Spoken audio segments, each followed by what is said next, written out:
வளமை பெற்ற மொழி, பண்பாட்டிலே சிறந்த மொழி, உலக நாகரிகத்திற்கு வித்தார மொழி என்று பல்வேறு சிறப்புகள் தமிழுக்கு உள்ளதை 100 ஆண்டுகளுக்கு முன்னாலே பள்ளிமார் கலைஞரே சொல்லியும் கூட இந்த 100 ஆண்டு காலம் தொடர்ந்து அந்த நியாயத்தை எடுத்துரைக்க வேண்டிய ஒரு நிலைமை, தமிழர்களுக்கே உங்கள் தமிழ் மொழி இதுதான் என்று உணர்த்த வேண்டிய ஒரு நிலைமை, தமிழர்களுக்கிடையிலே வடமொழிக்கு செல்வாக்கு தேவையில்லை என்ற நியாயத்தை எடுத்துக்காட்ட வேண்டிய ஒரு நிலைமை, உலகத்தில் எந்த மொழியும் தேவமொழி ஆகாது, அப்படி ஆனால் எல்லா மொழியும் தேவமொழிதான் என்று வாதாடுகிற ஒரு நிலை, இத்தனையும் தமிழகத்தில் ஏற்பட்டு இன்றைக்கு தமிழுக்கு நீதி கிடைத்திருக்கிறது, நியாயம் கிடைத்திருக்கிறது.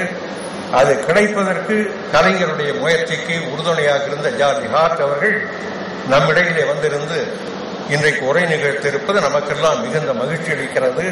அவருடைய அரிய உரையை ஆற்றும்படி உங்கள் அனைவர் சார்பாகவும் நான் கேட்டுக்கொள்கிறேன். வணக்கம்.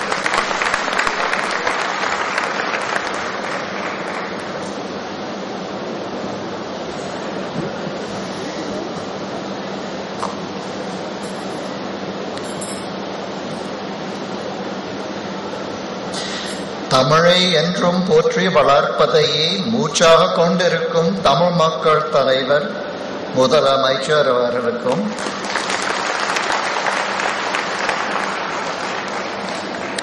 மாண்புமிகு நீதியமைச்சர் அன்பழகன் அவர்களுக்கும், மாண்புமிகு கல்வி அமைச்சர் பொன்முடி அவர்களுக்கும், மாண்புமிகு துணை அமைச்சர் ஸ்டாலின் அவர்களுக்கும் மற்றும் இங்கே கூடியிருக்கும் பெருமக்கள் அனைவருக்கும் வணக்கம். இன்று நாம் அனைவரும் செம்மொழி விழா கொண்டாட இங்கே கூடியிருக்கிறோம். பலருக்கு பலவிதமாக தமிழ் செம்மொழியாக இருக்கலாம்.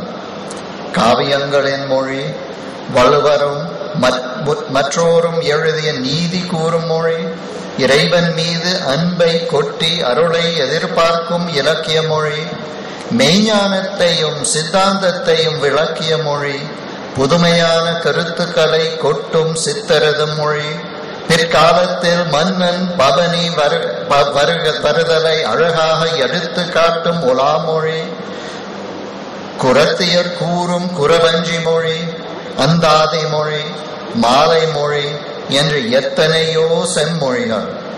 அது மட்டுமல்ல, தமிழின் பெரும் அமைப்பை விளக்கும் இலக்கண மொழி, தொல்காப்பியம், நன்னூல், இறையனார், களவியல், களம், காரிகை என்று பல பல.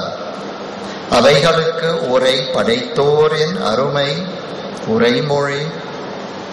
இத்தனைக்கும் ஒரு தனித்தன்மை உண்டு.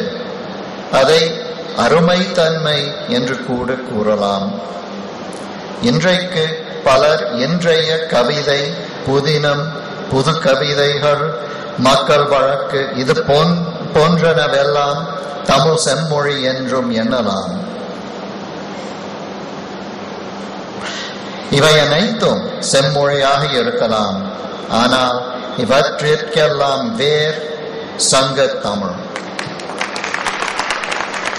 இவையெல்லாம் நான் கூறுவதற்கு காரணம், தமிழ் என்றும் வாழும் மொழி. செந்தமிழை சங்க காலத்திலிருந்து விடாது என்னென்ன வகையில் பாதுகாத்து நூல்களில் வளர்க்க முடியுமோ அத்தனை விதத்திலும் வளர்ப்பது தமிழ்நாடு என்பதை கூறுவதற்காகத்தான். அது மட்டுமல்ல, சங்க கால தமிழ் என்றும் மறைந்ததில்லை.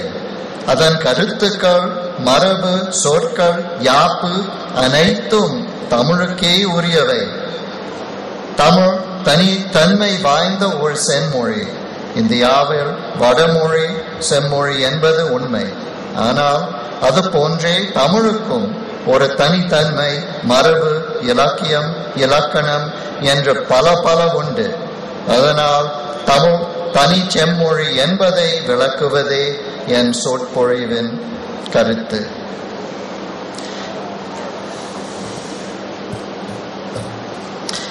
இப்பெரும் மாநாட்டில் தமிழ் ஏன் செம்மொழி, தென்னாசியா நாடுகளின் இலக்கியங்களையும் உலக இலக்கியங்களையும் கற்போர்க்கும் அவைகளில் ஆய்வு செய்வோர்க்கும் தமிழ் எத்துணை இன்றியமையாதது என்பதை விளக்க எனக்கு ஆர்வம்.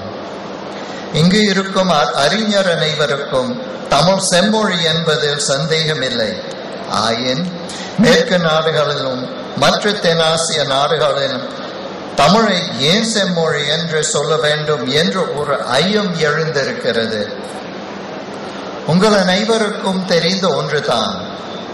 நான் சில ஆண்டுகளுக்கு முன் தமிழ் ஏன் ஒரு செம்மொழி என்பதை விளக்கி ஒரு மடல் எழுதியிருந்தேன். அது அத்துணை பெரிதல் இல்லை என்றாலும் இந்திய அரசியலார் தமிழ் செம்மொழி என்று உணர்வதற்கு ஒரு காரணமாக இருந்திருக்கிறது. அதில் என்ன எழுதியிருந்தேன் என்பதை விளக்கி அதோடு உலக இலக்கியத்தில் தமிழின் இன்றியமையாமையையும் விளக்க வேண்டும் என்று நான் விரும்புகிறேன். தென்னாசிய மொழிகளில் வடமொழி தொடர்பு உள்ளது. ஆயின் சங்க தமிழ் அவ்வாறு அல்ல. இது ஏன் முக்கியம்? பல தென்னாசிய பழம் இலக்கியங்கள் வடமொழியை சார்ந்து எழுதப்பட்டிருக்கின்றன. அவர்களது மொழிகளில் ஏதேனும் புது கருத்துக்களோ அல்லது சொற்களோ வேண்டும் என்றால் அவைகள் வடமொழியை தான் நாடின. கல்வெட்டுகளும் வடமொழியில் தான் இருந்தன என்று அறிஞர்கள் கூறுகிறார்கள். அதனால் அறிஞர்களது கருத்து வடமொழியை சார்ந்து தான் எல்லா தென்னாசிய மொழிகளும் வளர்ந்தன என்பது. அது மட்டுமல்ல, தமிழ்நாட்டின் வடபகுதியில் கிழக்கு பகுதியில் உள்ள கர்நாடகம் ஆந்திரம் போன்ற நாடுகளிலும் 10ஆம் நூற்றாண்டிற்கு பிறகு எழுதப்பட்ட மொழிகளிலும் மிகுந்த வடமொழி சார்பு இருக்கின்றது என்று அறிஞர்கள் கருதுகிறார்கள். இவற்றை எல்லாம் கொண்டு தமிழும் அப்படி இருக்க முடியுமா என்பது அவர்களது கேள்வி. அதனால் வடமொழிக்கும் சங்க கால தமிழிற்கும் என்ன தொடர்பு என்பதை நாம் ஆராயத்தான் வேண்டும். தமிழ் மற்ற தென்னாசிய மொழிகள் போல தமிழ் வடமொழியை சார வேண்டும் என்று எண்ணவில்லை. இது மற்ற பழம் தென்னாசிய மொழிகளுக்கும் தமிழிற்கும் ஒரு பெரும் வேறுபாடு. சங்க தமிழ் 2 சதவிகிதம் தான் வடமொழி சொற்களை பயன்படுத்தி இருக்கிறது. ஆயின் கன்னடம் தெலுங்கு போன்றவற்றில் பழம் இலக்கியங்கள் 70% வடமொழியை பயன்படுத்தி இருக்கிறது. சங்ககால பாடல்கள் முதல் நூற்றாண்டில் இருந்தே எழுதப்பட்டிருக்க வேண்டும்.